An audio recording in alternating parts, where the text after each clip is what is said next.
Hey everybody, welcome to Diversity and Inequality in Education. I'm thrilled to see that some of you already started. I noticed a few of your assignments are already in, and that's great. And that's kind of the pace you're going to need in this course because it is a lot of super interesting material that's going to be coming at you really, really fast. So you're going to want to keep up as much as you can or you're going to fall behind very, very quickly. My name is Wanda Kolomijic. I received my PhD in May of 2020, so I'm a late bloomer into the academic world. Started back after running a business for a couple decades and started my journey into justice studies. This is a topic that's very near and dear to me. I'm a Kyrene School Board member here in the Arizona state, and I ran on the platform of trying to provide quality public education to every student in our district, and I strongly believe that public education needs to be supported financially, emotionally, in every way possible, physically, every way possible. Hadley Mohian Johnson will be my TA, and I'm so thrilled to have her. I've been speaking with her, and she's helped with this course a couple of times. This will be my first time teaching it.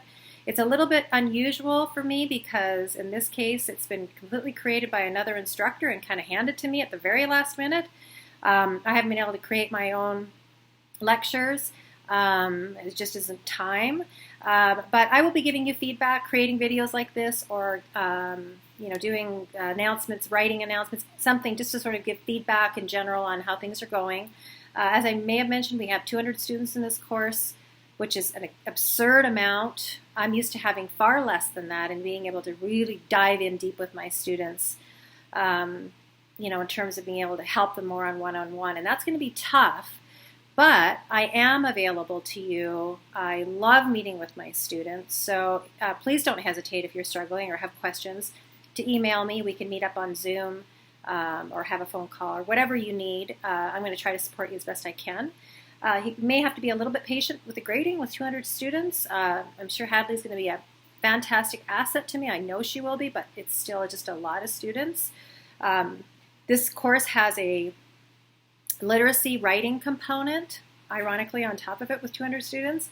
And so I feel very obligated to be sure to help you with that, making sure that you're prepared for graduating with an undergraduate degree. And so there's certain elements we're going to be looking for, Hadley and I, in your writing, in your the way you express and the way you structure your writing assignments. But also there's another element that's going to be very important too, and that is the element of using proper sources. So no more Google. No more Google. You got to go to the ASU library and use the search there to look for peer-reviewed articles. You can't just Google your sources at an academic level. You really need to be using the ASU library and using peer-reviewed articles. A little bit of some of the others, okay, a small amount of newspaper articles and things like that. But most of your backing up your arguments needs to be coming from peer-reviewed sources. So I do have a video also that I put on the section of the Canvas where it talks about academic integrity, where I talk about what plagiarizing is, because a lot of people have a pretty limited view of what plagiarizing is. They think of it as copying and pasting like paragraphs into their papers and not citing anybody, and that is plagiarism for sure. But so is reframing or rewording somebody's ideas as though they're your own, when they're really somebody else's ideas that you've just reworded, put in your own words. That all has to be cited as well, because you're using somebody else's ideas. Anyway, I put a whole video on that, so I'm not going to go into that in detail here, but do check out that video, because I will be asking Hadley, and I will be looking very closely if you're plagiarizing, because that's extremely problematic in any setting, but particularly in an academic setting. So just a plug for how incredibly important this course is. In 1954, there was a Supreme Court decision, Brown versus the Board of Education, which said that schools couldn't be segregated, that Jim Crow laws of separate but equal were not constitutional, and that schools could not be segregated. Well, flash forward to 2021, and if you look at our school demographics, currently you will find that we are just as segregated or more segregated than we were in 1954, sadly.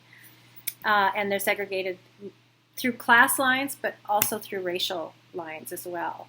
And so I just did a little, preliminary research right before I did this video to kind of get your juices flowing for this topic.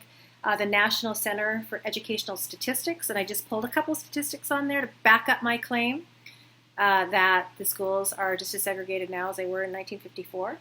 And one of the statistics that I came across was that 1 in 8 white students will attend a majority non-white school. So it's a very, very, very small number of white students that will attend a majority non-white school.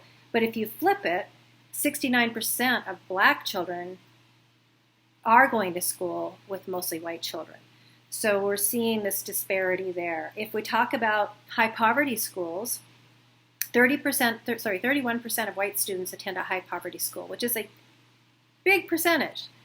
31% of white students are attending high poverty schools. And sadly, in the United States, money in areas dictates how good the schools are. Shouldn't be that way, I don't think, but that's how it is. So 30% of our white students are attending high poverty schools. Way too many, okay? But 72% of black students are attending high poverty schools.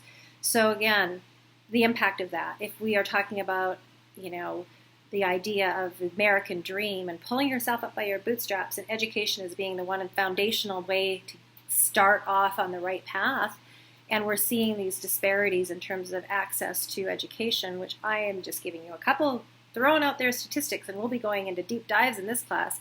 But you can see where these problems exist in our society. So I'm excited to embark on this path with you. I hope you find the materials as interesting as I do. I'm here to help you. Hadley's also here to help you. Please take a really close look at the syllabus and take a really close look at that video that I posted on the portion of the website of the Canvas, where you agree to academic integrity, that one that you always just pass over and check off the box and move on and never really read it.